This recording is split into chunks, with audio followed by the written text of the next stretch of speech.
Now let's go to the onion. Let's dive into a little bit of what you do with the client, and as far as health is concerned, how you help empower clients. You mentioned peeling back the onion, and that was beautiful that you mentioned there's some tears and darkness as a result. But if we peel back the onion with your philosophy when you're working with people to improve their health and performance and all the other things that go with that, can you just pop the lid on where your mind goes when you're working with clients, please, Pran? Yeah, sure. I think you've got to, these concepts have to be introduced early.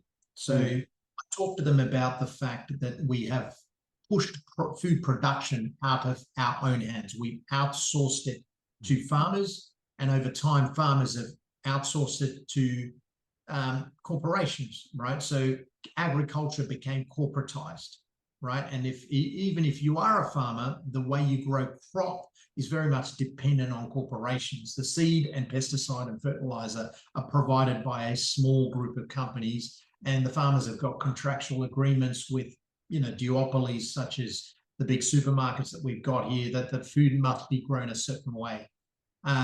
So I go into some of these concepts with them, that above governments sit corporations, right? Those are the true power structures. As a result of that, industrial agriculture becomes corporatized, right? And corporatization always ends up in centralization and market concentration.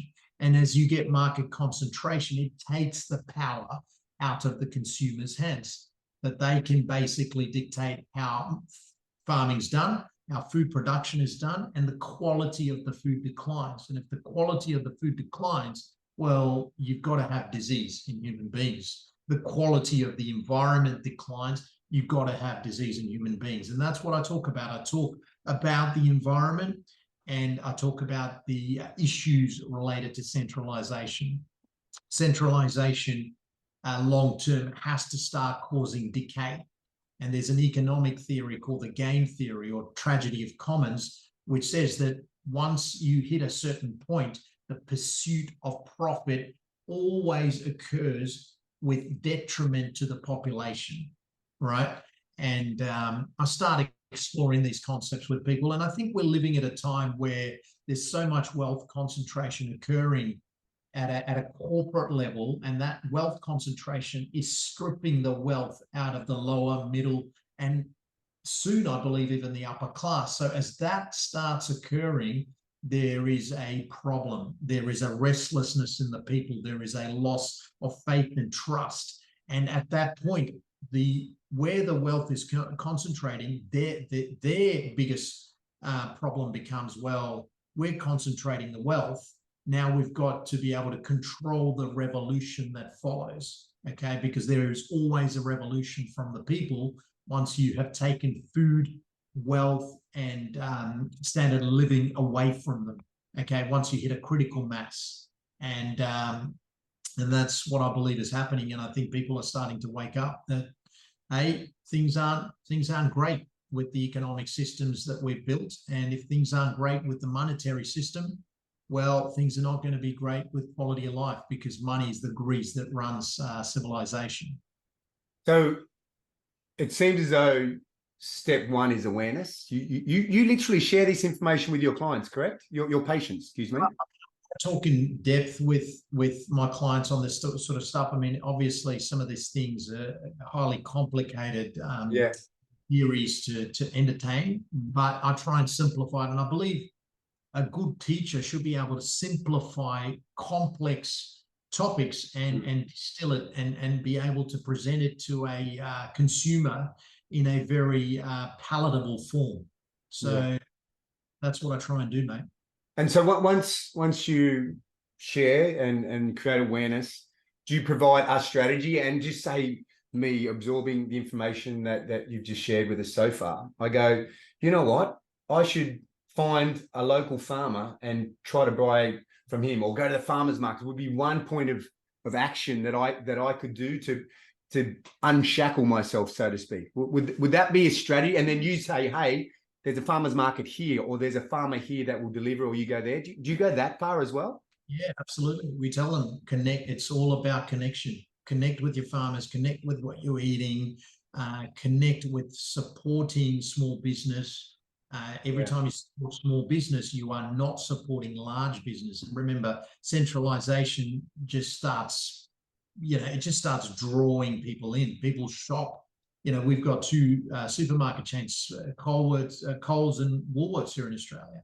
And pretty much the entirety of the population buys their food from those things. The fruits and vegetables all come out of that.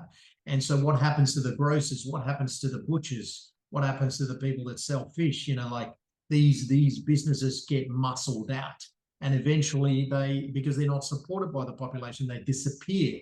But these are the guys that provide competition to these larger corporate entities. And it is important to keep competition going because that's what the free market thrives on. Without competition, there is no free market. Without a free market, you've got no pressure to better the product. You are simply given a product and you will consume it. And the price is set by the powers that be, by the duopolies. They set the price, and it was a tragedy to watch farmers shooting sheep here in Australia. There was a supply and they couldn't give them away. They were shooting them, killing them. But yet the price of lamb in the supermarkets hadn't dropped at all. That is because the price is fixed by the meat processors and the prices are fixed by the corporate entities that sell the meat. And here were the farmers that couldn't give away meat.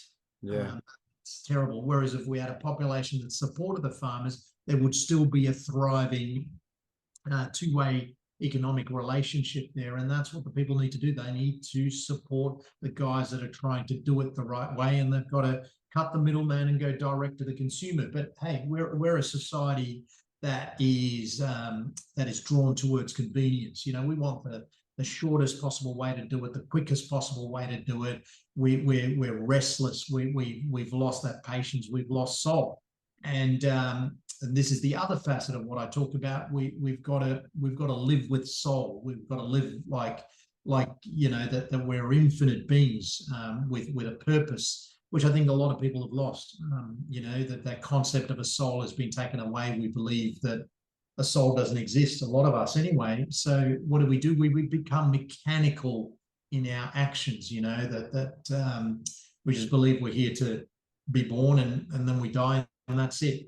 And when you start believing like that, I do believe that it leaves you with an emotional void. If there's an emotional void, you're not really mindful about your actions. So there's many facets to all of this, Andrew.